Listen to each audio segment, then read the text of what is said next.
गुरुजी सभी को और युवाओं की भावनाओं को प्रकट करेंगे तो आदरणीय खुलकर बताएं। धन्यवाद। बोले। Hello hello. हाँ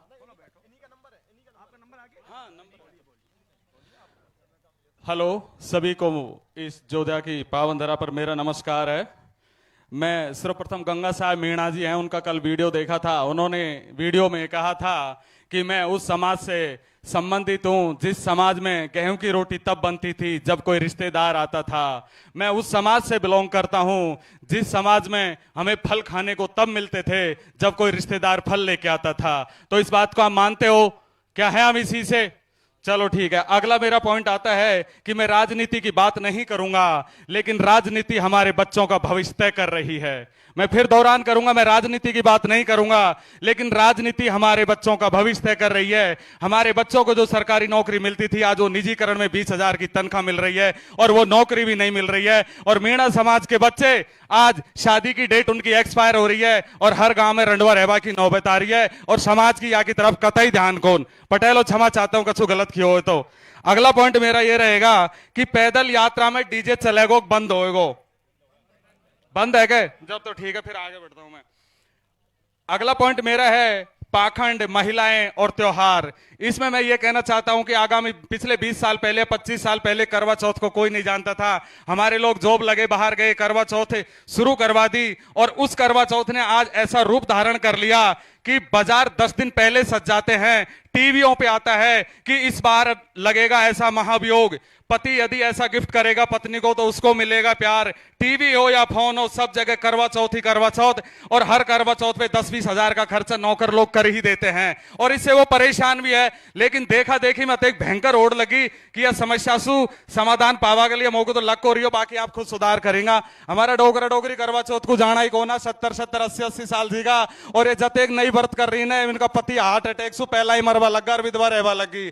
तो कहीं फायदा हुआ करवा चौथ सु? या सु ज्यादा थिएटर पे खर्च करो पढ़ाई पे। मैं चांद का बारे में कहना चाहूं कि चांद है ना, जो मुसलमान तो नुखी हमारो है और हिंदू नुखी हमारो है। और वो अमेरिका वाला ने जो वहां पर प्रयोगशाला खोल ली। तो मैं यहाँ पे एक शेर मतलब अर्ज करना चाहूंगा कि मुसलमान लोगों से कहना चाहूंगा कि ईद पे तुम्हारा हो गया और करवा चौथ पे मेरा हो गया। ईद पे तुम्हारा हो गया और करवा चौथ पे मेरा हो गया। उस चांद को पता ही नहीं कि जमीन पे मेरा बंटवारा हो गया। उस चांद को पता ही नहीं कि जमीन पे मेरा बंटवारा हो गया। इससे आगे मैं बढ़ता हूं, निजीकरण, नौकरी और जमीन। आगामी टाइम में ऐसा हो रहा है कि आज हमारे बच्चे हैं, आज हमारी युवा पीढ़ी है, वो नौकरी कर रही है, उसमें हम भी हैं। माना कि हमारी 1 लाख रुपए तनख्वाह, किसी की 1.5 लाख है, औसतन पे हम 1 लाख रुपए पे आ जाते हैं। लेकिन निजीकरण वाले ठेकेदार सरकारों से मिलकर ऐसे सक्रिय हो गए हैं, सरकारों पर दबाव बनाकर उन्होंने ऐसे ऐसे कानून पास करवा लिए हैं कि अब जो भी कानून आ रहा है वो निजीकरण और कॉर्पोरेट जगत के फैसले मान्य हो रहे हैं और हमारे मान्य नहीं हो रहे। हमारे बच्चे रंडवे रहने की नौबत में नौकरी नहीं मिलेगी, मिलेगी तो 20,000 की ठेकेदार की नौकरी होगी। एक आदमी को फोन आया कि भाई साहब आप बहुत सारे ग्रुप चलाते हो, कोई सरकारी पहले तो ये कहा उसने, पहले तो निजीकरण की तारीफ करी मेरे सामने, मैं हकीकत बता रहा हूं, निजीकरण की तारीफ करी, निजीकरण अच्छा है, निजीकरण ऐसा है वैसा है। 1 घंटे बात करने के बाद कहता है कि भाई साहब कोई सरकारी जॉब वाला हो तो लड़का बताना, लड़की की शादी करनी है। अरे मैं उससे ये कहना चाहता हूं, 1 घंटे तुमने निजीकरण की तारीफ करी है तो निजीकरण के ठेकेदार के नीचे जो बच्चे काम कर रहे हैं उनके अपनी बेटी को क्यों नहीं देना चाहते? तुम्हें दामाद तो सरकारी चाहिए और तुम निजीकरण वाली सरकारों को और निजीकरण वाली पॉलिसियों को सपोर्ट कर रहे हो। तो ये हमारे समाज के लिए बहुत घातक साबित होगा। इससे हमारी समाज की बहुत बड़ी आय पर कॉर्पोरेट जगत का कब्जा हो जाएगा और समाज बहुत गरीबी की ओर धकेला जाएगा। इसमें यह होता है कि माना कि एक गांव में 20 आदमी नौकरी करते हैं, 20 लाख रुपए की तनख्वाह आती है, लेकिन जब निजीकरण में 20 से 25 हजार रुपए की तनख्वाह मिलती है तो एक आदमी की जो 80,000 रुपए की कटौती होती है वो ठेकेदार के पास जाती है, निजीकरण वाला, और वही ठेकेदार देर सवेर सरकार से मिलकर हमारी जमीन खरीद लेता है। हमारे पैसे की कटौती हुई और उसी पैसे से हमारी जमीन खरीद ली, तो पहले तो हमारी नौकरियों में कटौती हुई और फिर हमारी जमीन चली गई। तो इस समस्या पे भी हमें धीरे धीरे गौर करना होगा। और ये पटेलों से निवेदन है जो निजीकरण को नहीं समझ पा रहे हैं, वैसे छरेट रंडवा रह रहा है जब निजीकरण सबन को समझ में आ रहे, पर कहीं और समझ में आ जाएगा। जिनका छरेट नौकरी कर रहा है रेलवे में ना, उनको अच्छी तरह पता है कि खुद वो 1 लाख तनख्वाह लेते हैं, लेकिन सामने ठेकेदार का जो आदमी है ना वो 15,000 रुपए में दिन भर रौड़ी समेटता है पटरियों पर, और वो घर पे फोन करके बताए अपनी मम्मी पापा को कि निजीकरण ये चीज है, और इससे फिर आगामी टाइम के लिए रणनीति बनाई जाए और इस पे भी एक महापंचायत की जाए। अगली बार मैं कहना चाहूंगा देवी देवता और आय के स्रोत 1947 से पहले भी देवी देवता थे और आज भी देवी देवता हैं। तो मैं ये कहना चाहता हूं देवी देवता एक आस्था का प्रतीक है, उसमें घर में माने।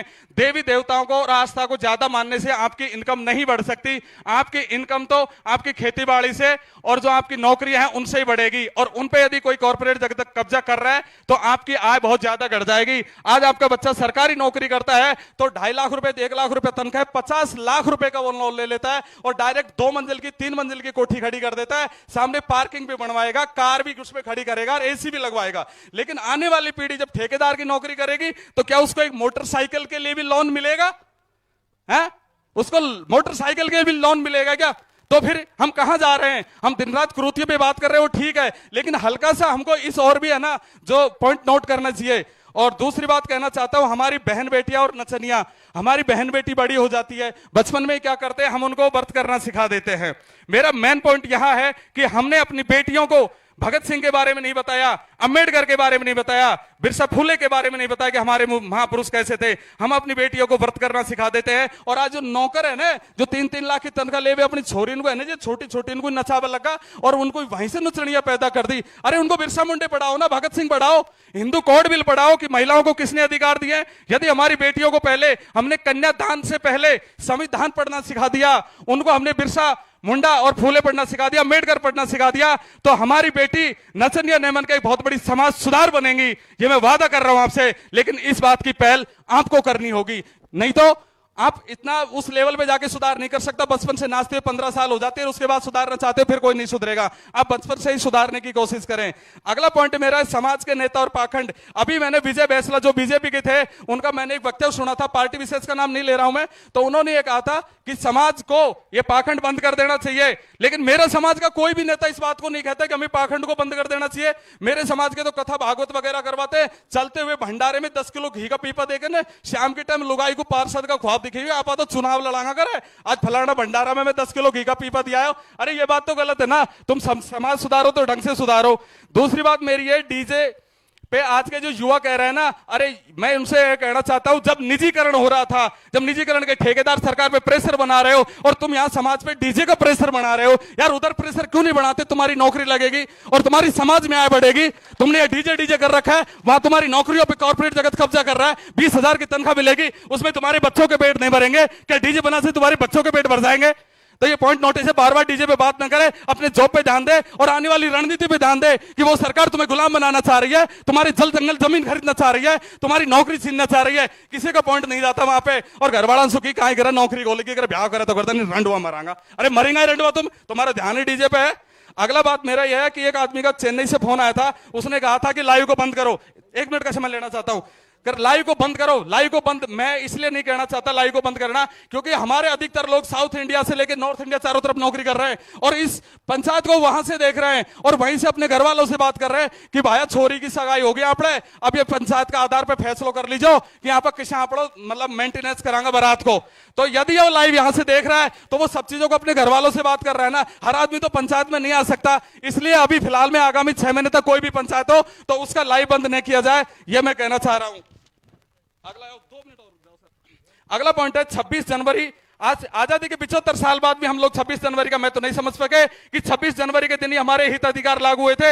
यही हमारा भगवान है, यही हमारा स्वर्ग है, क्योंकि 26 जनवरी के दिन से ही हमें पढ़ने लिखने का अधिकार मिला, नौकरियों में अधिकार मिला और उन अधिकारों से हमारी आय बढ़ी और उसी आय से आज हमारे मकान बने, हमारे घर में कार भी लगी और एसी भी लगी और बच्चे IAS तक के बढ़िया तैयारी करके मुखर्जी नगर जैसे नगर में रह रहे हैं। यदि हमारी इतनी बड़ी आय ना होती तो हमारे बच्चे इतने आगे ना होते। अब मैं कहता चाहता हूं कि हमने कुछ संविधान को लेकर जागरूकता शुरू करी है। 45 तहसीलों को ग्रुप हमने बना रखे हैं, साइलेंट मोड में हम काम कर रहे हैं, ज्यादा हम हुल्लड़ नहीं कर रहे।